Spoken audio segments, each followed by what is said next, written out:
এই মুহূর্তে আপনাদের সামনে বক্তব্য এবং কিছু নীতিগত সিদ্ধান্ত জানাবেন, পেশ করবেন আমাদের আন্দোলনের অন্যতম প্রধান সমন্বয়ক মোহাম্মদ নাহিদ ইসলাম। প্রথমেই আজকের যে ছাত্র নাগরিক অভ্যুত্থানের মাধ্যমে এই ফ্যাসিস্ট হাসিনার পতন করা হলো, এই ছাত্র নাগরিক অভ্যুত্থানটিকে আমরা আমাদের যে আন্দোলনের শহীদ এবং হতাহত এবং মুক্তিকামী ছাত্র জনতাকে উৎসর্গ করছি। আমাদের এক দফা এবং কমিটমেন্টটি আমরা এই মুহূর্তে স্মরণ করিয়ে দিচ্ছি। আমাদের এক দফা দাবিটি ছিল স্বৈরাচারী শেখ হাসিনা সরকারের পতন এবং ফ্যাসিবাদী ব্যবস্থার বিলোপ। কারণ আমরা মনে করি যে কেবল ব্যক্তিকে সরালেই সমস্যার সমাধান হবে না, বরং যেই রাষ্ট্রীয় কাঠামোর মধ্য দিয়ে এই ধরনের ফ্যাসিজম তৈরি হয় সেই কাঠামোরও বিলোপ করে একটি নতুন বাংলাদেশ, একটি নতুন রাজনৈতিক বন্দোবস্ত আমাদের করতে হবে। সেই জায়গা থেকে শেখ হাসিনার পতন আমাদের প্রথম ধাপ আন্দোলনের, যেটা আমরা অর্জন করেছি।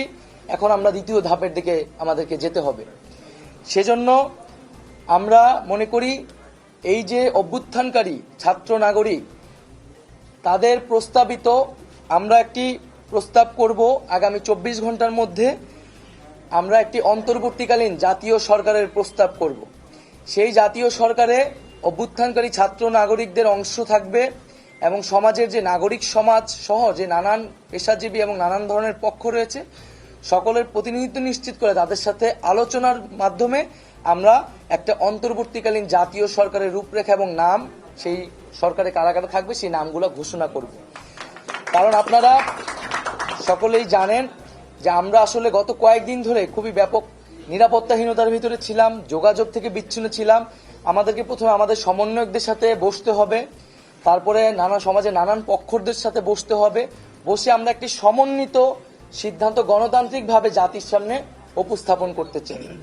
সেটা আগামী 24 ঘন্টার মধ্যে আমরা সেই অন্তর্বর্তীকালীন জাতীয় সরকারের রূপরেখা প্রস্তাবনা করব। যারা এই আন্দোলনে শহীদ হয়েছে তাদেরকে আমরা জাতীয় বীর হিসেবে ঘোষণা করছি।